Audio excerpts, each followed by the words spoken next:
With a new version of EasyState, I wanted to give a brief overview of the EasyState asset and to demonstrate how everything works with this new version. I was thinking that the easiest way of doing this would be to recreate the robot demo from scratch. Well, almost from scratch, that is to say. As you can see, I've imported some of the scripts and this background and some sprites and animations, and I have a simple scene set up, but there is no actual code here. We'll be providing the code. If we jump down here in the scripts folder, we can see that we have several skeletons laid out. All of these classes here are not connected to EasyState, but instead that they react to the different states that the EasyState machine is in. Okay, and also you'll see that I've already imported EasyState, and it has created the EasyState data folder, which is there by default.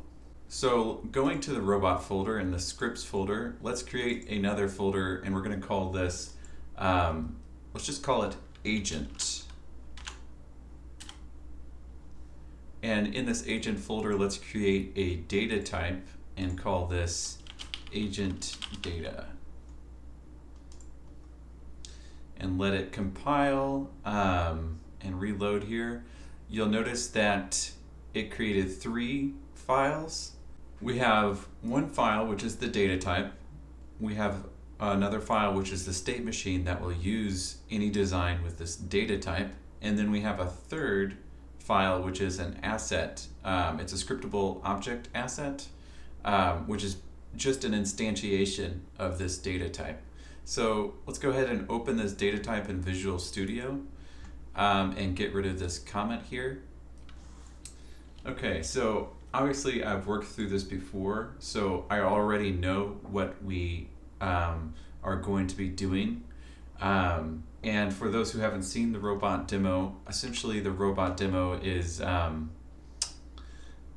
we have this little robot fellow, we have a trash burner, and we're going to set a bunch of these trash cans around the scene, and the robot is going to go and collect the trash cans from the various points, and then he's going to throw them in the trash burner. And doing so will increment a score board, and that's how the game is played. So switching back to our new data type that we created, let's go ahead and add in some fields so we can track this. I'm gonna use inheritance for this state machine, and so this agent is going to act as a sort of base class, and we want this agent to have a position, and we're going to want this agent to have a target so they can move towards something, and we're going to want this agent to have speed, which will be the self-explanatory, how fast it's moving towards the target. Okay, so I'm going to utilize this new feature in version 3, which is called a function set. I'm going to add a action directly to the function set, so let's do that.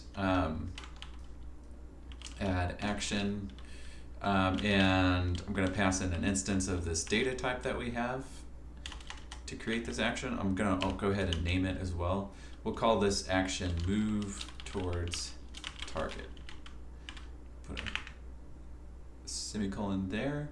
Okay, so how are we going to do this? Let's go ahead and first get a step, which is going to equal data.speed times time.delta time, and then we're going to update the position using the vector3.move towards data.position. So we're going to move from the position to the target by the allotted step. And that's that action done. So let's go ahead and add another action in at this level. Well, my bad, we're going to add a condition. I'm going to pass in an instance of this data type, and I'm going to go ahead and name this condition has reached target. So as the name implies, we're going to check to see if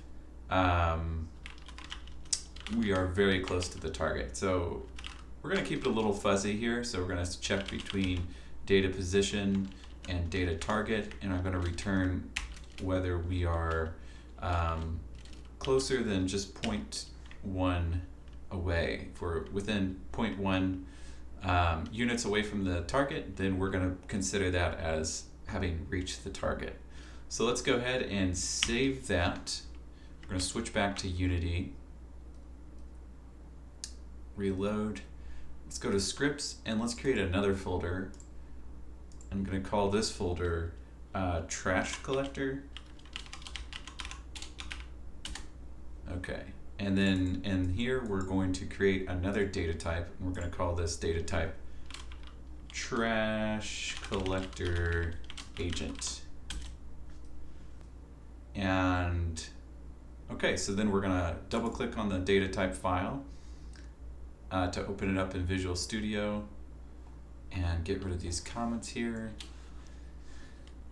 Okay, so I'm going to go ahead and add in a reference to the trash can that that this agent will have picked up. So let's do that.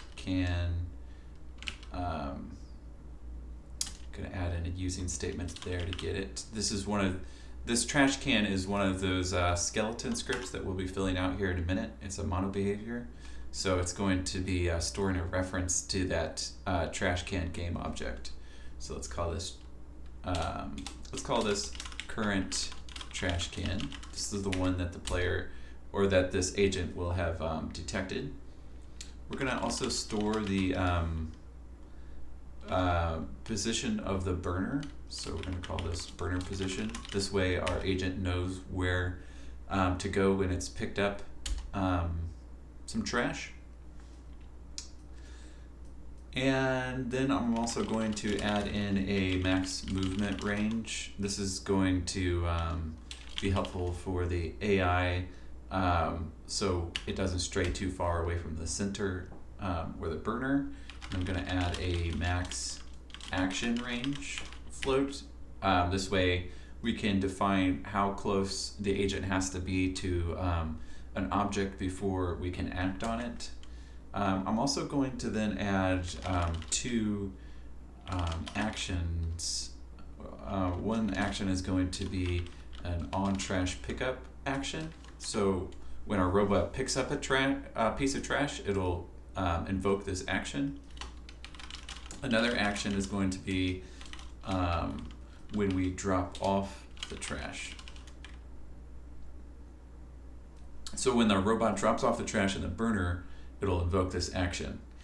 I am going to create a condition, but not like I did with the agent data. I'm going to actually use a auto property, a read-only property, and this will this is kind of what I call an implicit condition. It's one where we didn't actually explicitly create it, but since it's a Boolean, it will be when we save this, it'll be added as a condition to this data type. So this condition will be called trash can is null, and we're just going to have it return current trash can equal to null. Okay, and we want to also inherit from our agent data that we created. So now this data type has all of these fields and this one condition, and it also is going to have these two actions available to it. So that's going to be useful. So now that we have the data type created, we'll save this and let it compile, jump back into Unity. And we're going to go ahead and create a couple of conditions and actions. So let's create a condition for this. We'll go easy state, trash collector agent, new condition. I'm going to call this condition burner in range. So you'll notice that for this condition, I'm creating a script for it. And this is all user preference. I could create this I could create this by going here and adding a condition. So I'll do that, and then I'm going to move it over to the script, but I'll show you that it's the same thing. So to do that, I'll just add trash collector agent set. By the way, you can rename this if you want. I'll go ahead and do that. Trash functions, just to show you that that doesn't break anything. So trash functions dot add condition. I'm going to pass in another instance to this data type. Okay, and then I'm going to name this burner in range. Semicolon, and then this is going to first get the distance between the current position of the agent and then the burner position, and then it's going to return if the distance is less than the data.max movement range, right? So if we're within our sorry, not movement range, we want action range. So if we are in our action range that we've set here, then we're close enough to the burner, so then the burner would be in range, so this would return true. Like I said, let's move this back to the script that we created, so we'll use that method this time. And as you can see, it's the exact same thing. It works the same way. Let's go ahead and save both of these guys and switch back to Unity. You'll notice also that this has one of those icons that says con on it, which stands for condition. Let's go ahead and create a action here. So go down here to, easy state, trash collector agent, and then we want a new action, and we're going to call this drop trash. And it's going to recompile, and the second recompile adds in this custom icon. As you can see, it says act, which stands for action.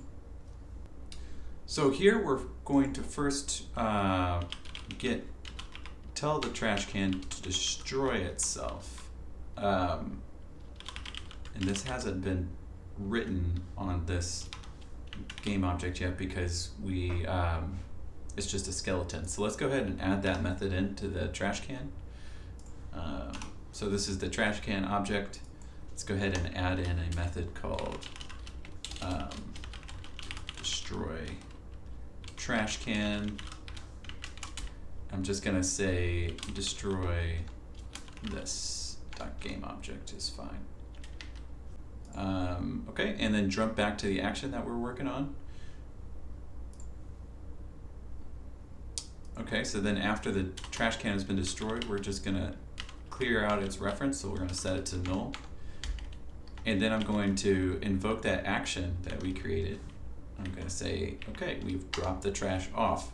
So I'm gonna go ahead and let's add a null check in here just so we don't get any crazy errors when we're testing this out. But so yeah, after we've done that, we'll invoke this action to to invoke that callback. So now that that's done, we're going to switch back over to Unity again and create the other action. Whoops, I forgot to save all. So let's go ahead and save all, come back to Unity after it recompiles. All right, great. So the next step is to create the pickup action. This time, instead of going to the trash collector here, I'm going to do one of these guys just to show you that you can create an action this way. It's just an option, I guess. I typically would do it the other way, but you can also create it without going to the sub menu. You can just pick up trash here. It's not going to compile because in here we just have this placeholder for the data type. So I'm just going to change this to trash collector agent. and change this to trash collector agent, and there we go, we have an action. So that's just another way of doing it if you want. So then this is going to call another non-existent method on the trash can game object. This time this method I want just to call it pickup. So let's go ahead and create that method again on the trash can. So we'll jump to the trash can. Okay, so when this trash can game object is picked up, we want the trash can to be set to inactive. This way, because we have the trash can sitting in the scene, and so when the robot picks it up, we don't want it still sitting in the scene, so we want it to become invisible. So we're going to set it inactive to false. And then, as you can see up here, this game object requires a component of particle system. So I'm going to, let's go ahead and get a reference to that. So let's go void start and save this as private particle system.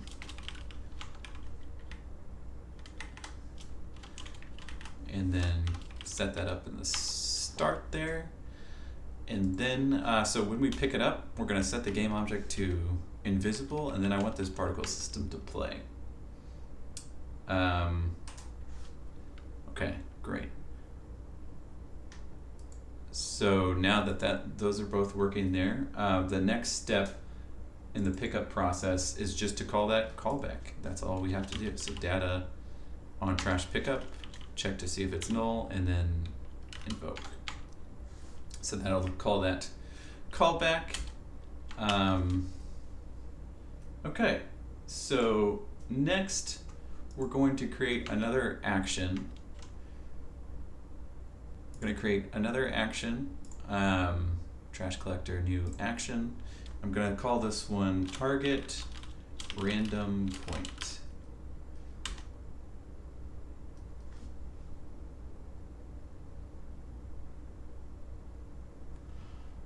And let's open it up.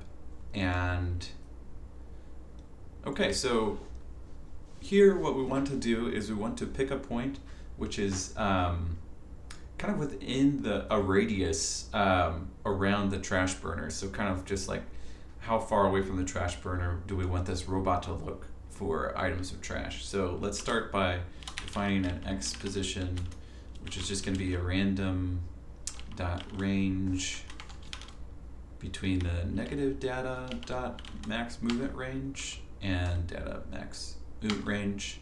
And then let's do this again just for the Y position.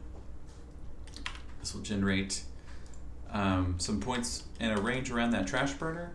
We're gonna then create a new position here, which is going to be the data burner position plus this new vector 2 of the XPOS and YPOS. And that's fine. That's just saying, freaking out about being a vector 3, so we'll just convert that. All right, so our new position is that random point there. So we're just gonna set the data target field to this new position. Let me also just show you one final way if you want to create a an action kind of just manually. I can do that pretty easily. I just want to go to Unity or Visual Studio. We can create a class, and I'm just going to call this trash in range. This is going to be a condition. Okay, so I'm just going to get rid of this namespace here. Okay, and then I'm just going to inherit from condition. Control dot add using statement, condition trash collector agent, and then control dot to implement the abstract class. And then last but not least, I can add an easy state script and with an ID. So I'm just going to give this some random trash in range condition 1, 2, 3. That can be anything as long as it's unique. And then you shouldn't change it after you've created this condition. So we'll then, it's first going to check if the trash can is null, then we're going to return false because there's no trash can to be within range of. Otherwise, we're going to check the distance, similar to how we did for the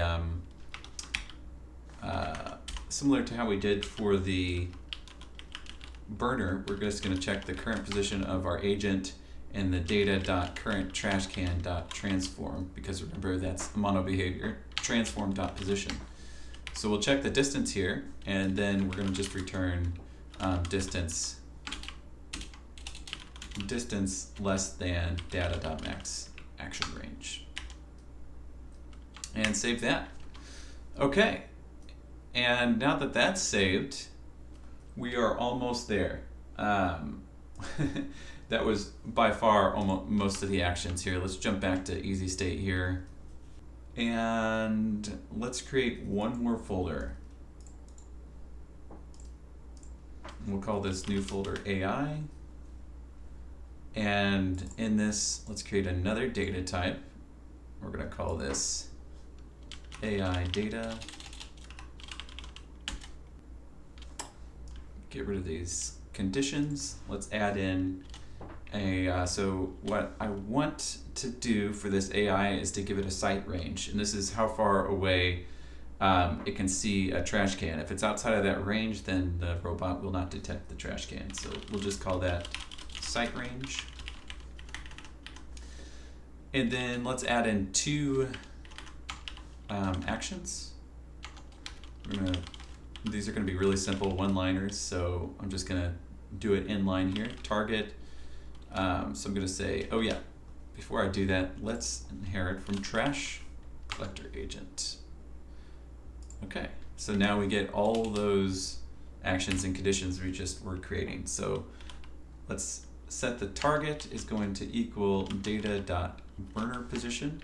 We're going to call this action target burner. Let's just copy this line, Control-C, and paste it.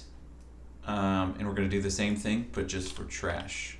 So we're going to target the trash can. I'm going to say current trash can.transform.position. All right, great. So those are our two actions. We want to go ahead and make one more action, and this is going to be how the AI detects the trash cans. Let's create an action and call it scan for trash. All right. Clear that out. Okay, so this is going to be a little complicated, but essentially what we want to start doing is we want to get a physics 2D. We want to just check a circle around our robot, and so we're going to put the center of this circle at our current position, and we're going to do the radius as our sight range, like I said. So we're going to check to see if anything is within a certain range of our current position. So this returns an array. Actually, let's add all. So this is going to return an array of colliders, and so we first want to check, well, did we hit anything at all? So we'll check if it's null or if length equals to 0. So if this is the case, then there's nothing left for us to do, that we didn't find anything. So otherwise, we're going to make a new list of trash cans.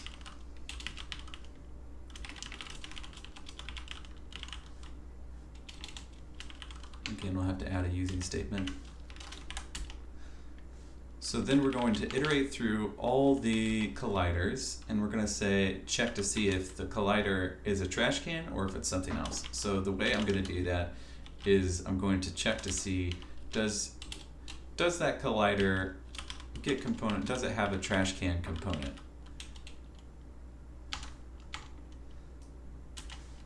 If it does, then I'm going to add it to the list.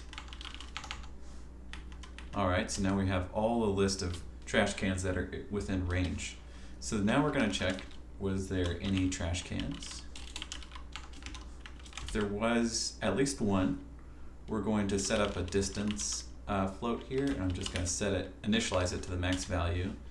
And then I'm going to set trash can selected trash can. I'm going to just set this to null initially. And then I'm going to iterate through all the trash cans.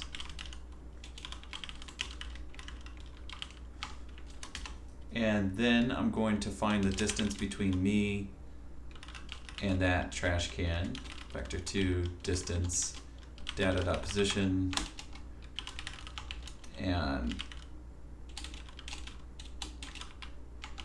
trash can.transform.position. So this is the distance between the agent and the trash can. So if distance that we initialized up here is less for this trash can, so if this trash can is closer to us, then we're going to set this to the new closest. We're going to set the selected trash can to that trash can. So we're just going to go through this list and pick the closest one to us.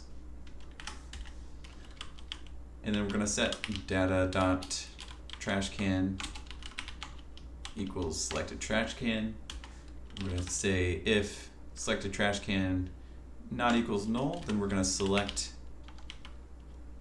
that trash can.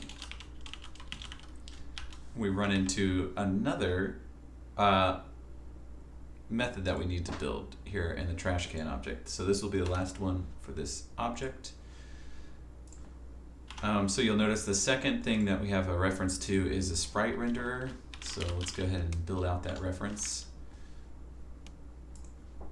I'm going to say, yeah. And then I'm going to build a method. I'm going to call that select trash can. So then I'm going to say sprite renderer dot color equals to selected color. Let's go ahead and expose this to the inspector. This way the user we can pick what color we want the trash can to highlight as when the AI has selected it. And that is it for the easy state components that we need to build. Our next thing we can do is open up the designer and start working with it. So window easy state designer, let's pick our AI data and just do, we'll just call it controller. Okay, so the first thing we're going to want to do is we're going to want to update the target. So call this update target.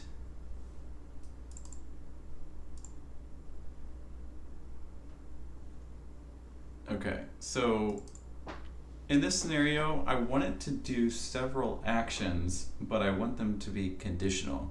So to do that, in order to have conditional actions, I can come up here and I can do this action execution type and drop it and select conditional execution.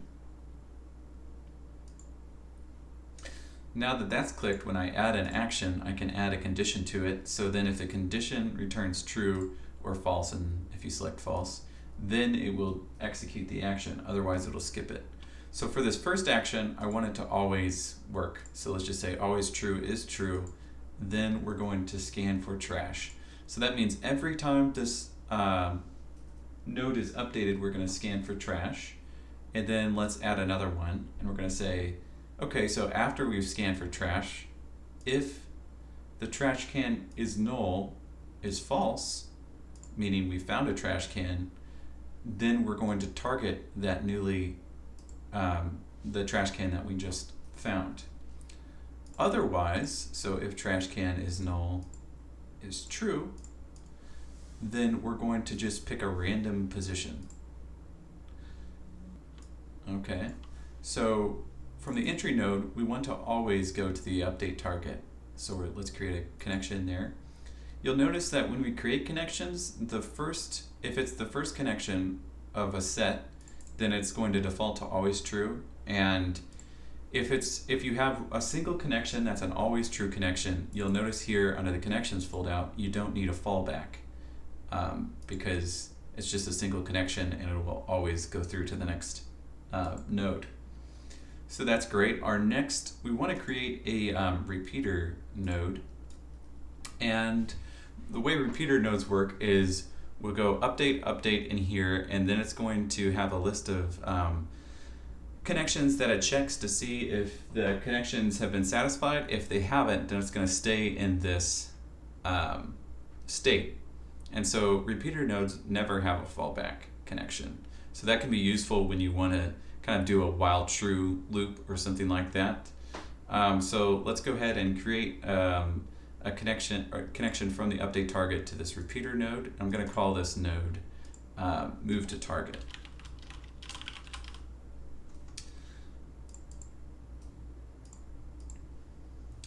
And you may remember we created an action that does just that. So let's add the move to target action there. So that means every time this node is updated, it's going to execute that action. Let's create another state. We're going to call this state pick up trash.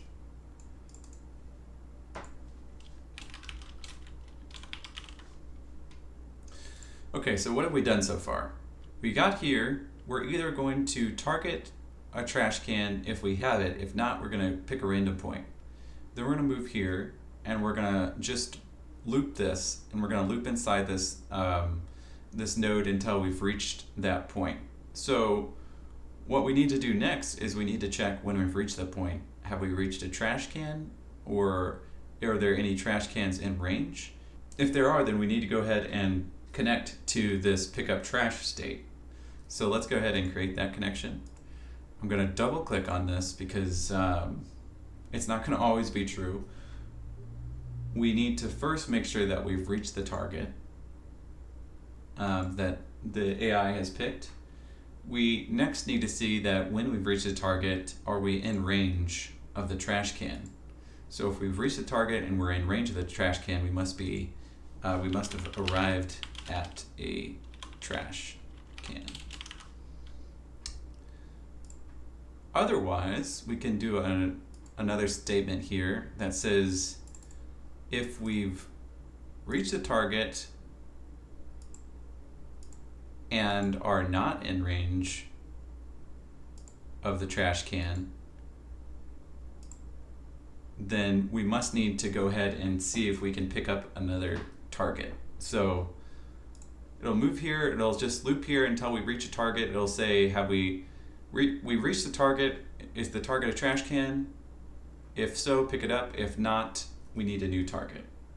So with this state here, we can go ahead and add the action of picking up the trash can.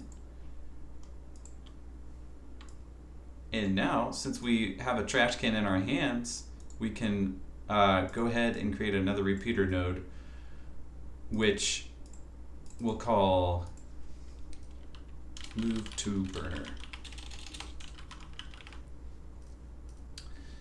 And then here we're going to go ahead and use that same action that we used in the last repeater node, where it's going to move towards the target. But right now the target was just the last target, so we need to update that target. So I'll go ahead and we're going to target the burner. Let's do that first. So we'll target the burner. Now that the burner is targeted, we can then move towards it. So now we're moving towards the burner. And now there should only be one option. We've either reached the burner, so we can drop off the trash, or we just need to keep looping. So let's go ahead and create another state and call this drop off trash. We'll create a connection there, double click on this, and so we're going to say if we reached our target and if burner is in range is true, then we'll go here. Otherwise we're going to stay in this state until that condition is true. So then in the drop trash, we're going to add this action drop trash.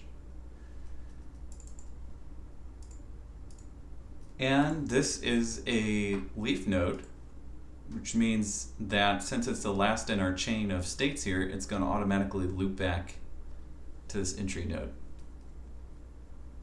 So that's our entire design. So just hit Control S, or you can come up here and hit save. You'll notice that the behavior is created. That's a great signal. It means that our validator ran and it didn't find any errors with our design, so it went ahead and created a behavior. So we can go ahead and go to the game object AI that I have here.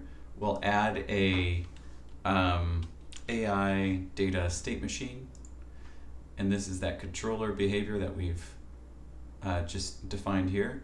Let's go ahead and add in the AI data asset here, and let's go ahead and give it some speed.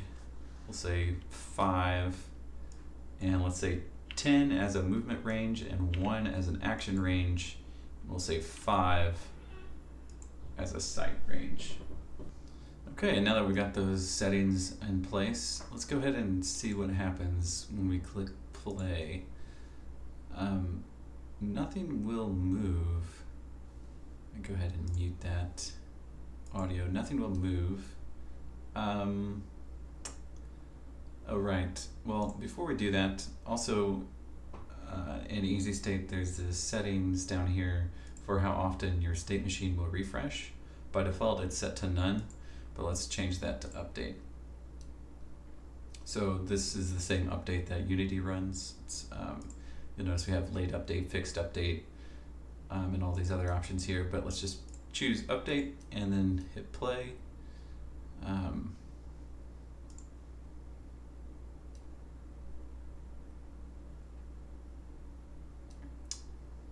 Okay, so a whole lot of stuff is happening there. We've got some null references here. We saw that trash can disappear. Let's go ahead and move the trash can a little further away from us. Try this again.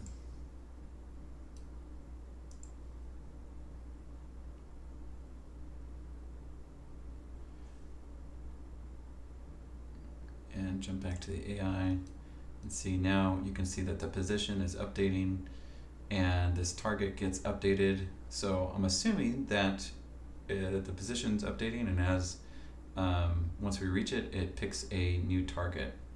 So let's make some changes here. Let's open up the design, go back to the designer and add in an exit delay. Let's add an exit delay to here. Well, actually let's do it on this one. So let's go down here and then under cycle type, let's say yield seconds, and let's just say half a second. And then over here, when we drop the trash off, we'll go to settings and yield an entire second here. So what that'll do is when we update our target, it'll wait half a second before going into this move target. So we should see that that represented when we hit play. There should be a pause after we've reached the target. So let's check it out.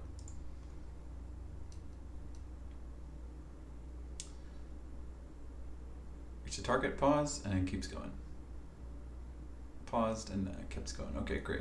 So then you can see down here that our last 3 states here, we're moving to the target, update, target. So it's basically just looping between here and here, where, as we said, we move to a target until we reach it and then we update it. So now what we need to do is we need to go ahead and hook this up so this little robot character moves with the movement of the state machine. So how I'm going to do that is I'm going to go ahead and actually create a event handler for this state machine. So I'm just going to do a single, so you have all these events here that you could do individually, but instead of doing them individually, I'm going to create a single event handler that will handle them all at once. So switch this to not use individual events, and then let's create a new handler. Let's put it in our scripts, our AI folder, and that name's fine. Save it.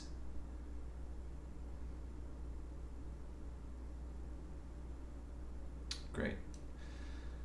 So then let's open this up and get rid of all these guys. Okay, so the first thing we want this to have access to is the burner transform. Whoops, misspelled that. Burner transform. And then we also want a reference to this robot controller, which is a skeleton script that we haven't built out yet. We're going to build it out. And then I'm going to make a Unity event for every time that scan trash action is called. So let's call it this event scanned. Okay, so then on initialize, I'm going to want the robot, I'm going to pass a reference to our data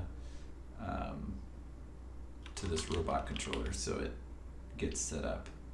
So I'm going to just call this method initialize controller, and let's build that method out. So in robot controller, let's add in two methods.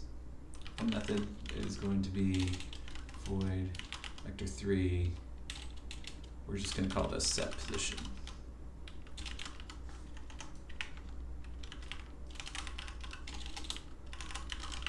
And I'm just going to set the transform.position to the new position. And then I'm going to add in that other method, initialize controller. I'm going to take in a trash collector agent data. So I'm just going to call that agent data. And then I'm going to create two events for this robot controller. As you can tell, the main events that this game revolves around are when the robot picks up trash,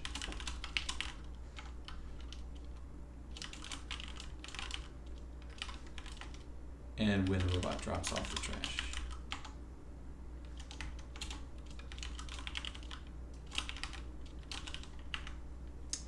Okay, so I'm then going to go and remember those callbacks that we made. I'm going to hook these up to the Unity events now. So on trash dropoff dot invoke, and then agent data dot on trash pickup equals on trash pickup invoke. So now those callbacks are going to trigger these Unity events when they're triggered in the data type. So let's jump back to our event handler and pass in the reference to our data object.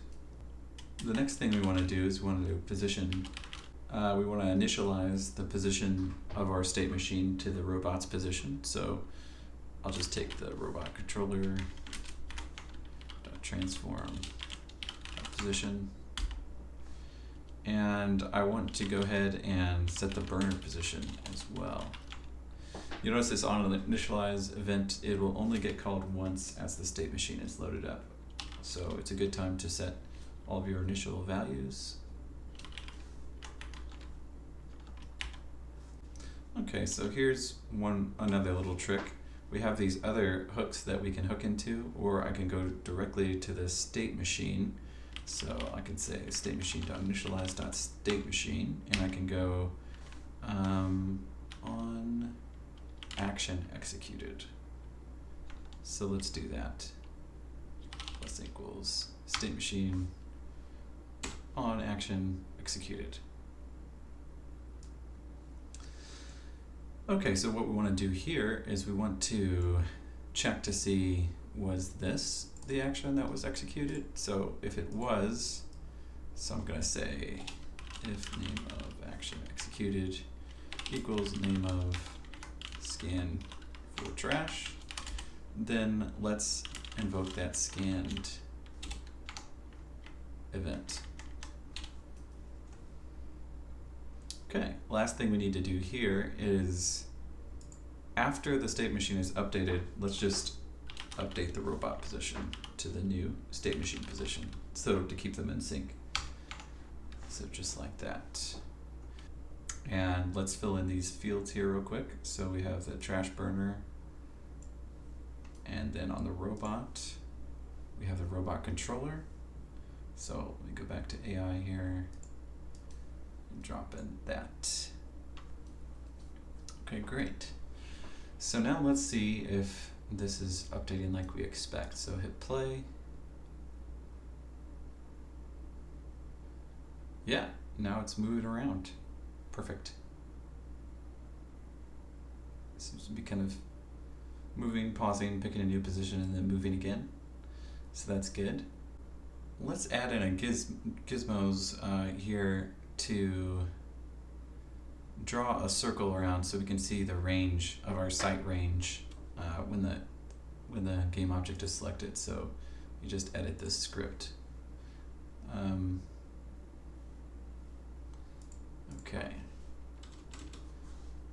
So you don't want to change any of this stuff up here unless you have a good reason. This definitely can't be altered, but you can add stuff to this if you like. So I'm going to say on draw gizmo selected, and I'm going to say if data is not equal to null, then I'm going to draw a wire sphere here. So gizmos.draw wire sphere. I'm going to say the position of the state machine, and then the radius is going to be that sight range. I'm going to say gizmos.color red.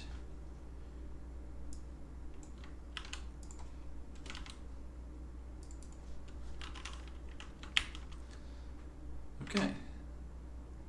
So this is not going to show up. Okay, it does. Okay, cool. So that's where the range is. So next, let's see if we can get the particle system for the scanner working correctly. So if I go here, yeah, that's actually pretty close. Let me click on looping here. Okay, let me lock this, and then see. Okay, yeah, that's working out pretty good. Okay, so now we just need this particle system to play when the AI scans for trash cans. So I can jump back to the robot here, and the anim controller. And there's actually, you can do this without scripting anything. So let's jump to the AI. Sorry, unlock this, and then scanned. And then under there, let's go to the particle system and play. So now it should be scanning. Let's make sure looping's turned off.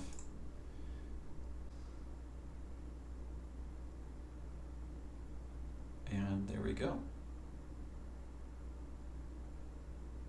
Get that little icon playing. So now let's find out what was going wrong with our trash can. Let's move it in range of our robot here. Let's see what happens when a trash can is around. Great, it just picks it up and drops it off.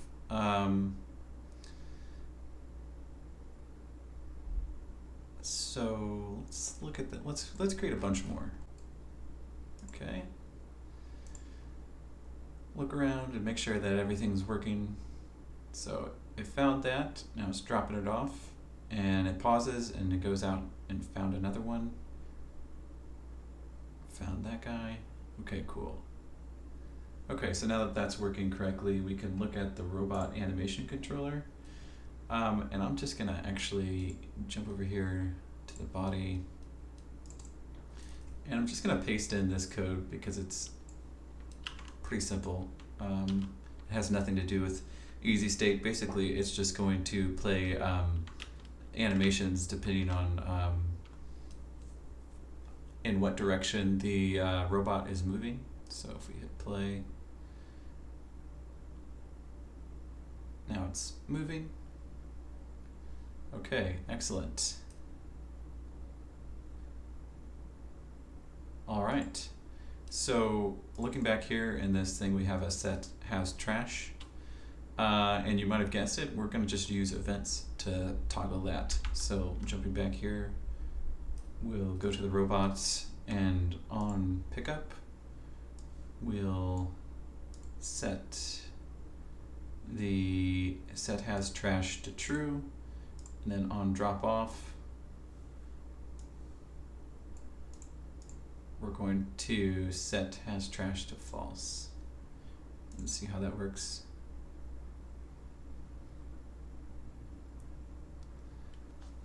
So now it picks it up and drops it. Perfect. That's looking pretty good now. Okay, and then we also need to set up the scoreboard, so that's working. So again, I'm just going to paste in some code here. So we have the scoreboard script, and basically all it is, it's got a reference to a text element, and then it has some score that it increments every time the score is, or every time a piece of trash is picked up. So during play, we need to then go over to this robot and add another event listener. When the trash is picked up, we're going to drop in the scoreboard here, and on scored. Hit play. And now that is updating.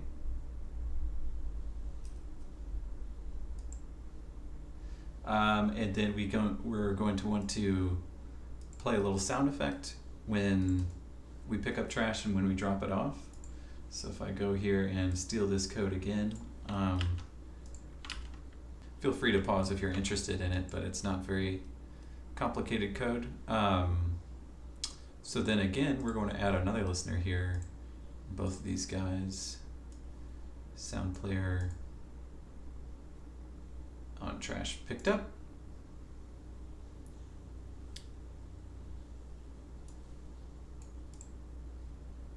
On trash dropped off. And then we just need to set these two clips. So when we're dropping off the trash. Okay, and then the last thing we want to hook up is this particle system.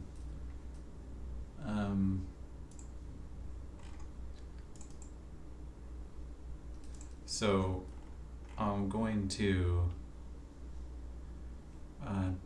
do another one on this dropped off method here and drag in the trash burner and particle system and play.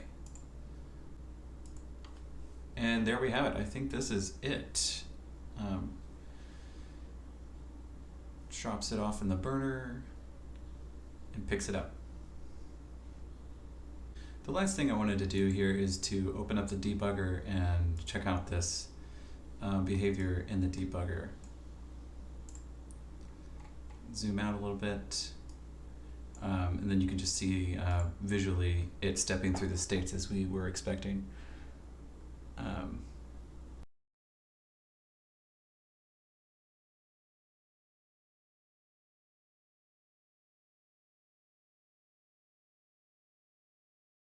Okay, and just for fun, let's go ahead and format this pop-up so it's only showing the information that we're interested in. Custom data type formatter, and then I can make a string here.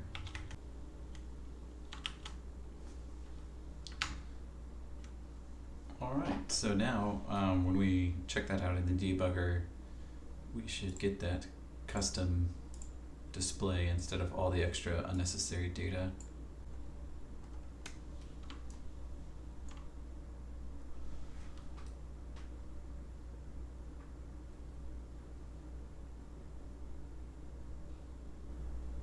And now for the finished product.